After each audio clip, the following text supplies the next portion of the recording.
потому что с ними не разговаривают родители. Или они не понимают слова. Потому что они не ходят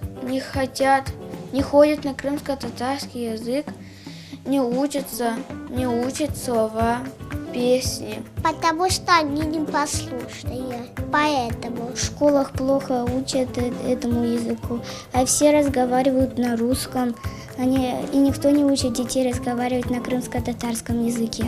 Потому что надо сначала выучить его, учить надо его. Надо ходить, что на занятия крымско-татарские и учить. Потому что родители с ними по-русскому разговаривают. Анашка и бабашка по-русскому, а биташка, харбабашка и хартанашка по-татарскому.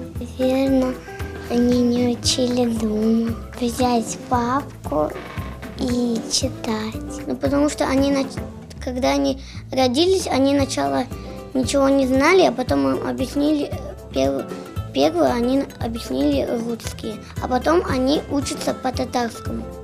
Потому что анашки, бабашки дома татарча лафтмейлер. Мен хрым татарча билем. Потому что у меня садик русский был. Паша, они его не учат. Язык надо учить в семье.